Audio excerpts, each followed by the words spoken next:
በደብተራ ኦሪት በሚባለው የመቅደሱ ስርዓት ነበረ። በዚያ መቅደስ መገናኛ ድንኳን የሚባል አለ። ሁለተኛው ክፍል ደብተራ ኦሪት ይባላል። ሶስተኛው ክፍል ቅድስተ ቅዱሳን ይባላል። ደብተራ ኦሪት የሚባለው ውስጥ ካህናቱ ጠዋት የነግ መስዋዕት፣ ማታ የስርክ መስዋዕት፣ በሳምንቱ መጨረሻ በወሩ መጀመሪያ መባቻ በሚባለው ቀን በየዓመቱ በዓለ መጸለት፣ በዓለ ፋሲካ እያሉ ከብቶችን እያረዱ ደማቸውን እያፈሰሱ ስለ ሰው ልጅ ኃጢአት መስዋዕት እያቀረቡ ነበረ። ያልታረደ በሬ፣ ያልታረደ ወይፈን፣ ደሙ ያልቀረበ ስጋው ያልተቃጠለ ፍየልና በግ አልነበረም። ብዙ መስዋዕቶች ቀርበዋል። ይሄ ሁሉ መስዋዕት ግን አዳምንም ዘሮቹንም ሊታደግ አልቻለም። ለሰው ልጅ በደል፣ ለሰው ልጅ ዕዳ ዋጋ መክፈል አልቻለም ይሄ መስዋዕት። ሁለተኛው በዓመት አንድ ጊዜ ብቻ ሊቀ ካህናት የሚባለው በኦሪቱ ሊቀ ካህናት የሚባለው ትርጉሙ አስታራቂ ማለት ነው። ምን ማለት ነው? ሊቀ ካህናት ስራው ምንድን ነው? ማስታረቅ ነው። በዓመት አንድ ጊዜ ብቻ፣ ስንት ጊዜ አልኳቸው?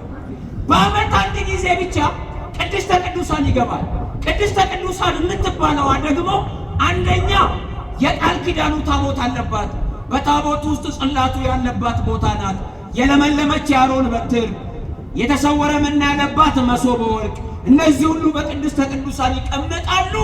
በዓመት አንድ ቀን ብቻ ሊቀ ካህናቱ የከብቶቹን መስዋዕት ይዞ ይገባና መጀመሪያ ስለ ራሱ ኃጢአት፣ ቀጥሎ ስለ ሕዝቡ ኃጢአት መስዋዕት ያቀርባል። ስራው ይሄ ነው። ቤተ መቅደሱን በበላይነት ይመራል። ዓመቱን በሙሉ ይቀርብ የነበረው መስዋዕት ዕለተ አስተስርዮ ተብሎ በሚጠራው ቀን የዓመቱን ሙሉ መስዋዕት የሚያሳርግበት መስዋዕት ነው ይሄ መስዋዕት። ይሄም መስዋዕት ቀርቦ ግን ዓለምን ሊታደግ አልቻለም። ለዓለም ለአዳም በደል ሁለት አይነት በደሎች አሉ። የመጀመሪያው የአዳምና የሔዋን በደል ነው። ጥንተ አብሶ ይባላል። ኦሪጂናል ሲን የምንለው የመጀመሪያው ይሄ ኃጢአት የአዳምና የሔዋን ብቻ ነው። ነገር ግን በእነርሱ በደል ምክንያት ወደ ሰው ያመጣው ዕዳ አለ፣ ሞት አለ፣ መርገም አለ፣ ገነትን ማጣት አለ፣ የባህሪ ጉስቁልና አለ። ሁለተኛው ደግሞ አክቹዋል ሲን የሚባለው ምልዓተ ኃጢአት፣ ዓለም ላይ የበዛው ኃጢአት አለ። ይሄን ሁሉ ኃጢአት ሊታደግ አልቻለም ይሄ መስዋዕት። ስለዚህ አዳምን ሊያድን የሚችለው ሊታደግ የሚችለው ራሱ እግዚአብሔር ብቻ ነው። ማን ብቻ ነው? ማን ብቻ ነው? እግዚአብሔር ብቻ ነው።